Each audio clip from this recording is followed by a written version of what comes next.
കേരളത്തിൽ നിയമസഭാ തെരഞ്ഞെടുപ്പ് ആസന്നമായിരിക്കുകയാണ്.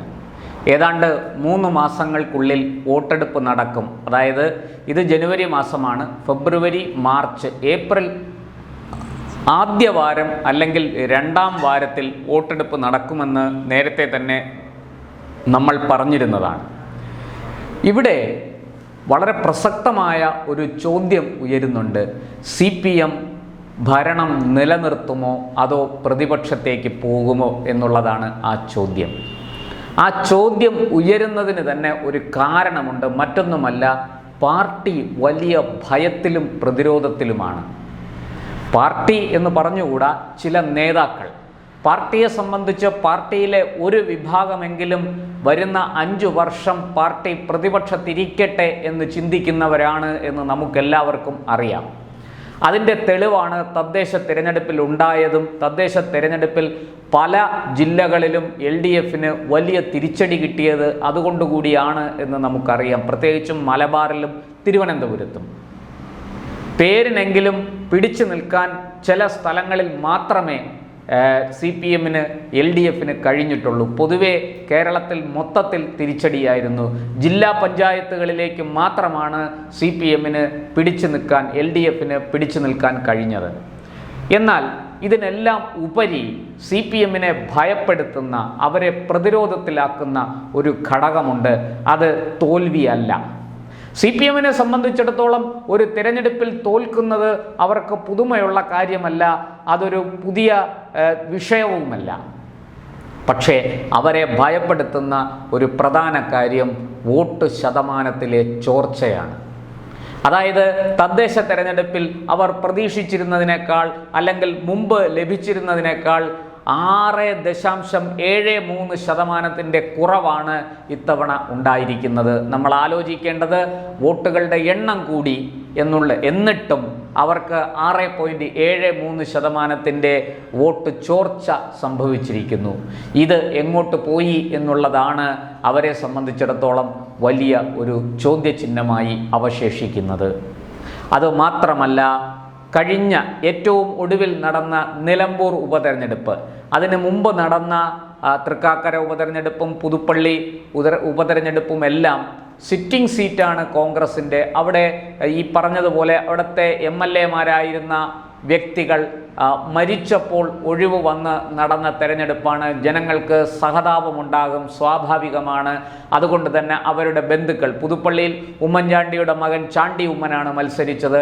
അതുപോലെ തൃക്കാക്കരയിൽ PT തോമസിൻ്റെ ഭാര്യ ഉമാ തോമസാണ് മത്സരിച്ചത്. അതുകൊണ്ട് അവർക്ക് ആ ഒരു ആനുകൂല്യം കിട്ടും, സഹതാപ തരംഗത്തിൽ അവർ ജയിച്ചു വരും എന്ന് പറഞ്ഞ അങ്ങനെ ഒരു രാഷ്ട്രീയ നയം, അടവ് നയം സ്വീകരിച്ച് CPM എതിരാളികളുടെ അല്ലെങ്കിൽ ഈ പറഞ്ഞ രാഷ്ട്രീയ ചോദ്യങ്ങൾക്ക് ഉത്തരം പറഞ്ഞു നിന്നു. എന്നാൽ നിലമ്പൂരിൽ CPMൻ്റെ സിറ്റിംഗ് MLA, CPMൻ്റെ ചിഹ്നത്തിൽ മത്സരിച്ച് ജയിച്ച PV അൻവർ 2016 അവിടെ നിന്ന് ജയിച്ചതാണ് സ്വതന്ത്രനായിട്ട്.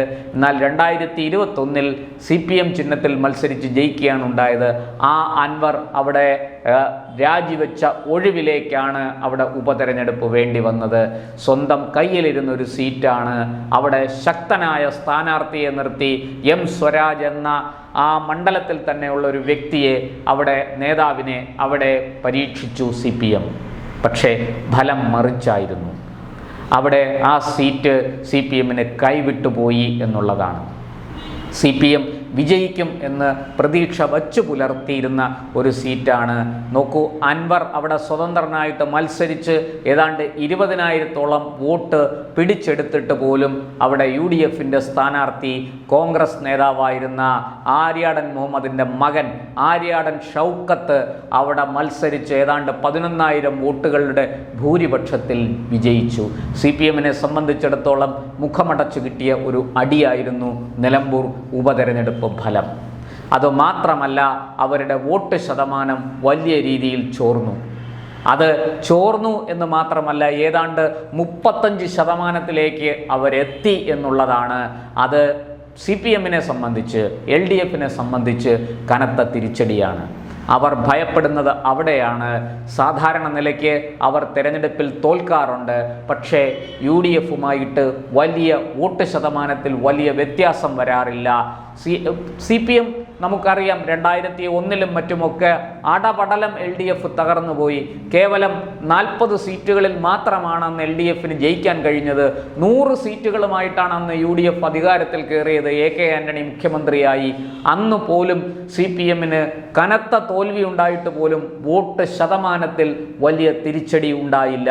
അത് UDF-ന് പോളിംഗ് ശതമാനം കൂടി, UDF-ന് സീറ്റുകൾ കൂടി, UDF-ന്റെ വോട്ട് ശതമാനം കൂടി ഒക്കെ ശരിയാണ്. പക്ഷേ CPM-നും LDF-നും കിട്ടിക്കൊണ്ടിരുന്ന വോട്ട് കൃത്യമായിട്ട് കിട്ടി.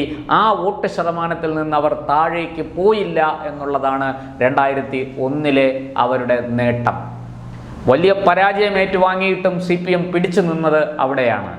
2019-ലും എന്തിന് 2024-ലെ ലോക്സഭ 2019-ലും 2024-ലും നടന്ന ലോക്സഭാ തെരഞ്ഞെടുപ്പുകളിലും കനത്ത തോൽവി പാർട്ടി ഏറ്റുവാങ്ങി. പക്ഷേ 2 തവണയും കേവലം ഒരു സ്ഥാനാർത്ഥിയെയാണ് അവർക്ക് വിജയിപ്പിക്കാൻ കഴിഞ്ഞത്. 2019-ൽ ആരിഫ് ജയിച്ചു ആലപ്പുഴയിൽ നിന്ന്, 2024-ൽ ആലത്തൂരിൽ നിന്ന് രാധാകൃഷ്ണൻ വിജയിച്ചു. ഈ 2 വിജയങ്ങൾ ഒഴിച്ചാൽ ബാക്കിയുള്ളവരെല്ലാം LDF-ന്റെ സ്ഥാനാർത്ഥികൾ തോറ്റു. എന്നിട്ടും CPM-ന് ചാഞ്ചല്യമൊന്നും ഉണ്ടായില്ല. കാരണം അവരുടെ വോട്ട് ബേസിന് വലിയ ഇളക്കമൊന്നും തട്ടിയിരുന്നില്ല. ഇപ്പോഴിതാ അവരുടെ വോട്ട് ബേസിന് ഇളക്കം തട്ടിയിരിക്കുന്നു. ക്രമാനുഗതമായിട്ട് അവരുടെ വോട്ട് ശതമാനം കുറഞ്ഞു വരുന്നു എന്നുള്ളതാണ് വാസ്തവം. CPM-നെ ഭയപ്പെടുത്തുന്നതും ഇതാണ്.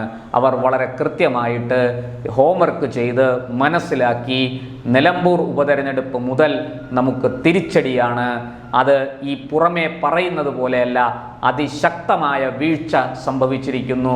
വോട്ട് ശതമാനത്തിൽ വലിയ കുറവ് വരുന്നു എന്നുള്ളതാണ്. അത് നിലമ്പൂരിലും തദ്ദേശ തെരഞ്ഞെടുപ്പിലും ഒരുപോലെ അനുഭവപ്പെട്ടു എന്നുള്ളിടത്താണ് CPM അങ്കലാപ്പിലാകുന്നത്. ഈ അങ്കലാപ്പ് പാർട്ടിയെ ചെറുതായിട്ടല്ല ബാധിച്ചിരിക്കുന്നത്, വലിയ രീതിയിൽ പാർട്ടിക്ക് തലവേദന ഉണ്ടാക്കിയിരിക്കുകയാണ്. താഴെ തട്ട് മുതൽ മുകൾ തട്ടിൽ വരെ CPM നേതാക്കൾ, ഒരു ബ്രാഞ്ച് മുതൽ സംസ്ഥാന കമ്മിറ്റി വരെയുള്ള നേതാക്കൾ ഉത്തരം പറയാൻ ബുദ്ധിമുട്ടുകയാണ്. എന്തുകൊണ്ട് വോട്ട് ശതമാനത്തിൽ ഈ കുറവ് വന്നു? തോൽവി അല്ല വിഷയം. ഒരു സീറ്റിൽ ജയിക്കുന്നതും തോൽക്കുന്നതും അവരെ സംബന്ധിച്ച് പുതിയ കാര്യമല്ല. പക്ഷേ വോട്ട് ശതമാനത്തിൽ, വോട്ട് വിഹിതത്തിൽ കുറവ് വന്നിരിക്കുന്നു. ഇത് എങ്ങനെ പോയാലും എതിർ രാഷ്ട്രീയ പാർട്ടികൾക്കാണ് ഗുണം ചെയ്യുന്നത്. അവിടെ CPM ഭയപ്പെടുന്നു. കാരണം UDF മാത്രമല്ല, BJP-യും വളർന്നുകൊണ്ടിരിക്കുകയാണ്. തിരുവനന്തപുരം നഗരസഭയിലെ അവരുടെ വിജയം അതാണ് സൂചിപ്പിക്കുന്നത്. അത് കേരളം മുഴുവനും വ്യാപിപ്പിക്കാൻ BJP-ക്ക് കഴിയും. അതിനുള്ള അണികൾ അവർക്കുണ്ട്, അതിനുള്ള കേഡർ സംവിധാനം അവർക്കുണ്ട്. RSS എന്ന സംഘടന അതിന് പുറകിലുണ്ട്. അത് CPM-നെ ഇരുത്തി ചിന്തിപ്പിക്കുന്നു. CPM ഭാവി വലിയൊരു ചോദ്യചിഹ്നമായി CPM-ന്റെ മുന്നിൽ നിൽക്കുകയാണ്. അതുകൊണ്ട് തന്നെ CPM കനത്ത പരാജയം ഏറ്റുവാങ്ങുമ്പോൾ പോലും ഉണ്ടാകാത്ത ഭയവും അങ്കലാപ്പും പ്രതിസന്ധിയും പാർട്ടിയെ ബാധിച്ചിരിക്കുന്നു എന്ന് വേണം നമ്മൾ മനസ്സിലാക്കാൻ.